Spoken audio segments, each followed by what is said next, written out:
Good afternoon, ladies and gentlemen. Ladies and gentlemen, excellencies, distinguished guests, friends of Poland, friends of the Warsaw Security Forum, it is my great pleasure to welcome you this afternoon to the second edition of the Warsaw Security Forum Public Dialogue.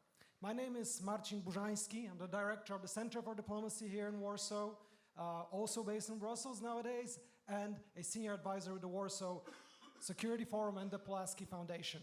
And it is my great pleasure to moderate, to host this event today. And it is also extremely important for me coming straight now from Brussels and seeing that without any doubt, we are in a pivotal moment when it comes to European security, when it comes to European defense, and my heart races that Poland can, at this incredibly important time, be at the forefront of carving out the policies which will take Europe further as more secure, as working together. Never before our understanding of threat perceptions have been closer.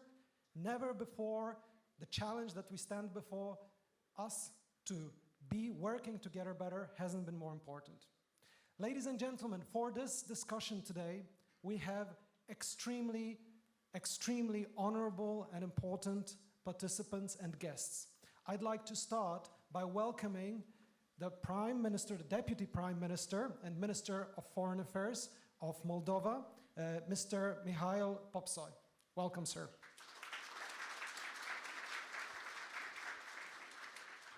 It is also my great pleasure to welcome, now representing the Polish government, Minister Magdalena Sobkowiak-Czarnecka, Undersecretary of State at the Chancellery of the Prime Minister.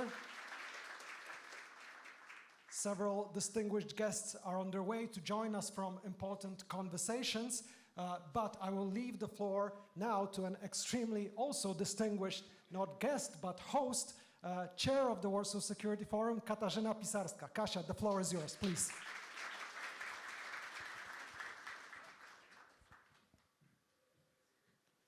Thank you, Marcin. Thank you very much.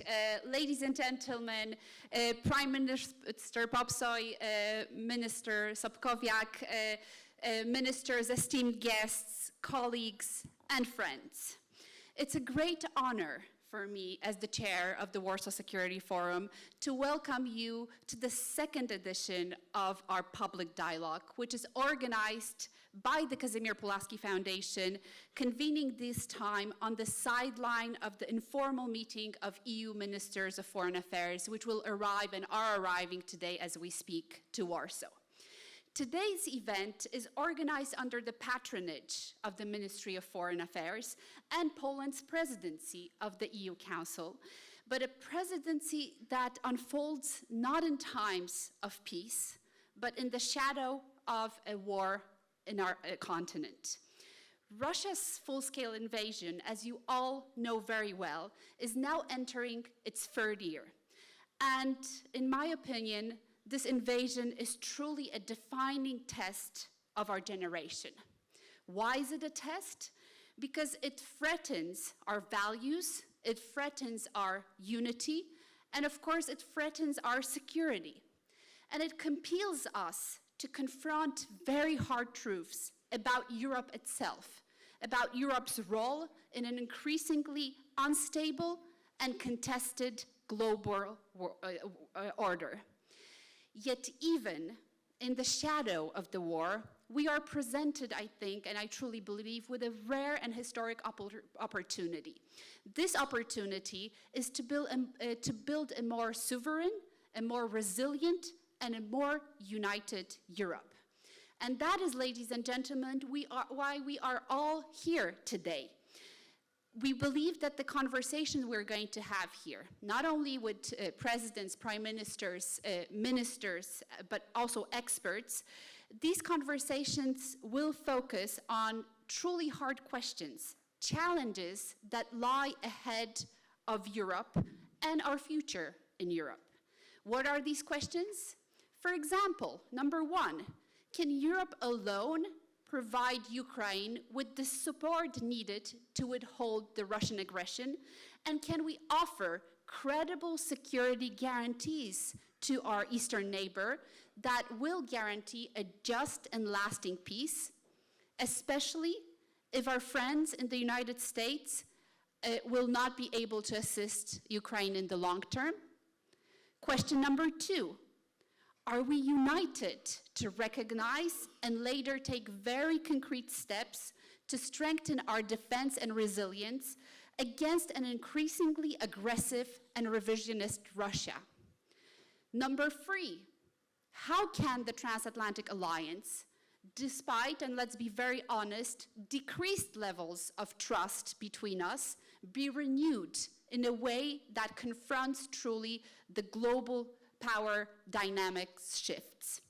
And finally, what must Europe do to lead and not follow in the global race for technological and economic leadership?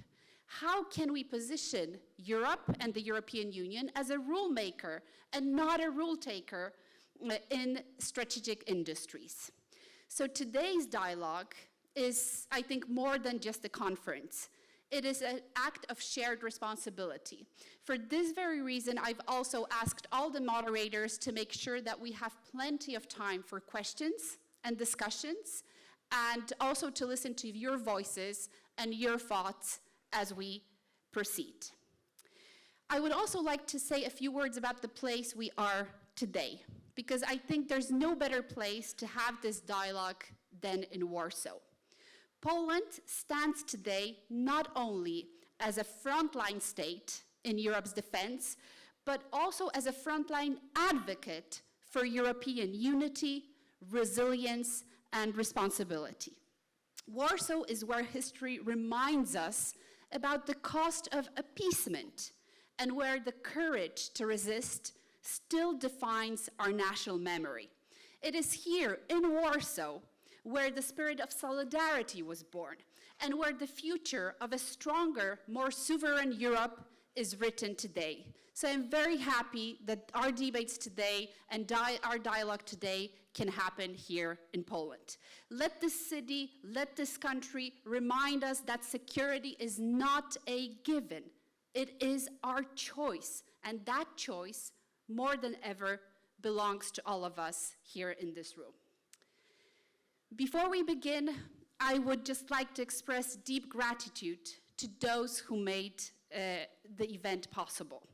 First and foremost, to the Ministry of Foreign Affairs of Poland under the leadership of Minister Radosław Sikorski, who will be joining us for the second part of this afternoon, and to the Polish EU Council Presidency, represented here by Undersecretary Magdalena Sobkowiak-Czarnecka.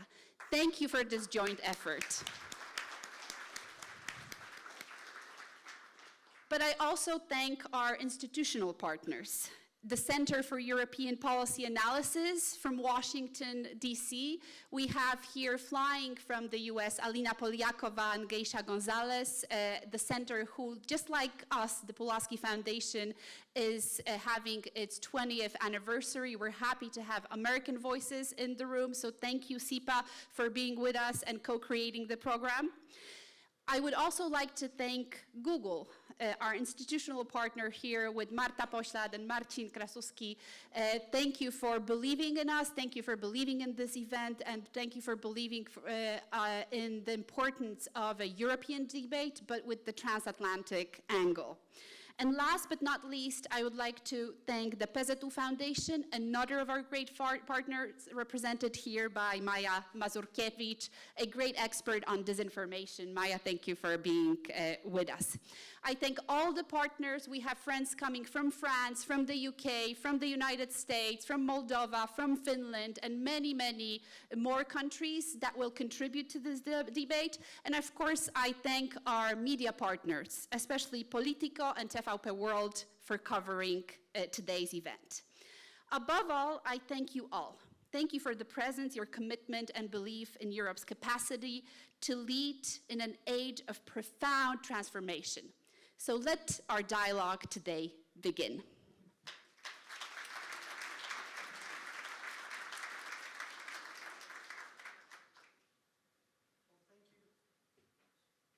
Hello, hello. Yes, thank you very much, Kasia, for those inspiring remarks. Now I'd like to invite Minister Magdalena Czarnecka-Sobkowiak. Please join us on stage. Thank you.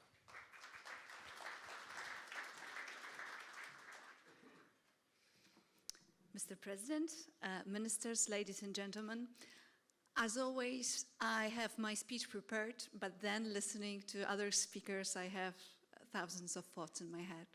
So firstly, I'm glad that this event is taking place. And I remember our conversation, Kasia, in my office when we created the idea, let's do something which is on the side of Gymnich event. So when the foreign ministers are coming to Warsaw during Polish Presidency. And I have to say also that it's not by the accident that two women are opening this conference, and I'm very glad about it. You can clap your hands right now.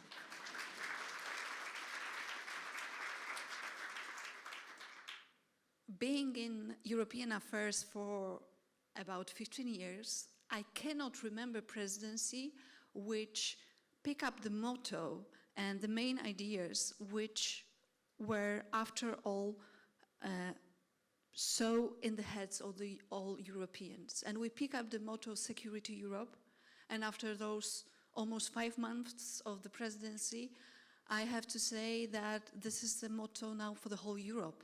Not only for half of the year, for the next 5 years at least. And it was also agreed by the European leaders that the security issues are the most important ones. And I'm very glad that this conference is taking place, because my idea for this Polish presidency was to be very open. That we don't have only discussions of ministers in the closed rooms, but we have other side events where we can discuss openly. And when Kasia today gave those few questions that you will be looking for the answers today, these are the same questions that are flying around in the room full of ministers. Today we have ministers of foreign affairs, but every week in Warsaw we have different ministers gathering here. But the questions in the room are the same. And those questions are fundamental for our security in the next years. What I see now in Europe, in the European Union, is that Europe is facing the attempts to destabilize the order that we know for the years. What could be our answer, our response? We need to act together, we need to be united, and we need to be prepared. And the aim of Polish presidency is not to show the fear, it's not to put fear on everybody. It's to show how to be prepared for these events that I hope that will never happen here in Europe. Of course, the main thing that we are covering during Polish presidency is, of course, the issue of defense. We launched with Commission the program Rearm. There is a special fund called EDIP. I'm pretty sure that you all know about it. There's the safe idea. So all the issues about defense that a few years ago was only a tiny issue on the table in the European Union during European Union's conversations is the main issue right now. And it's not against anybody. It's not against NATO. We are not trying to do something. It needs to collaborate with each other, NATO issues and European Union issues. But what I believe in, it's that defense, it's not only about defense capabilities. We need to be competitive to feel secure. And this is the other pillar of Polish presidency. What we are taking care of is to Europe be competitive.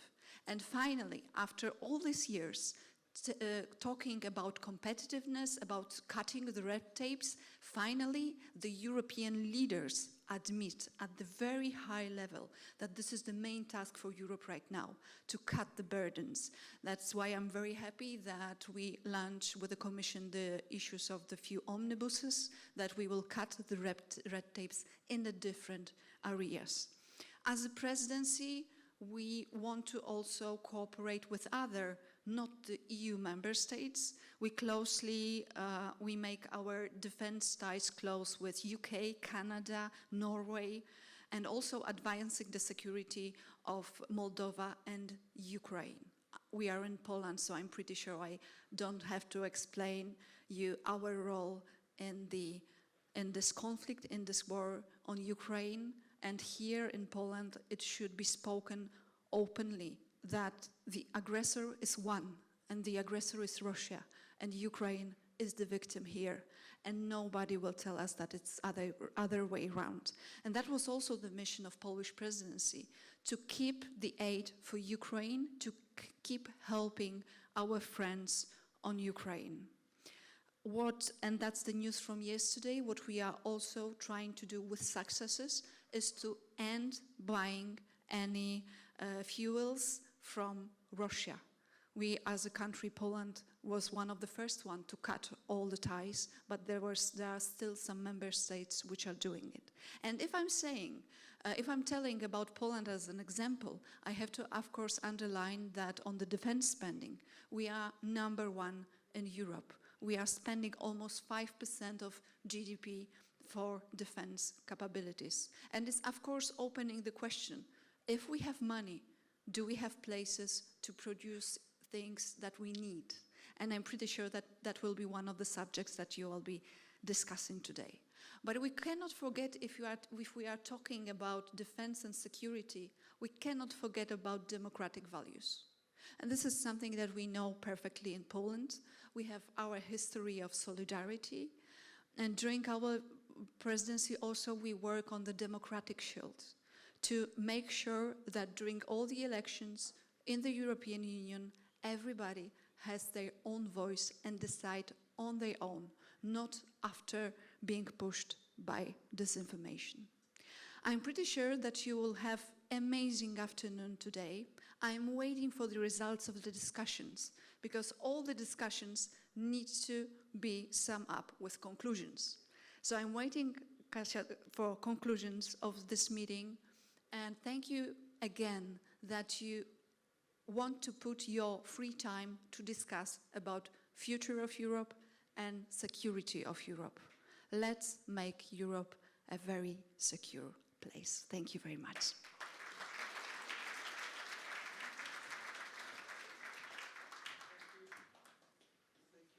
Minister.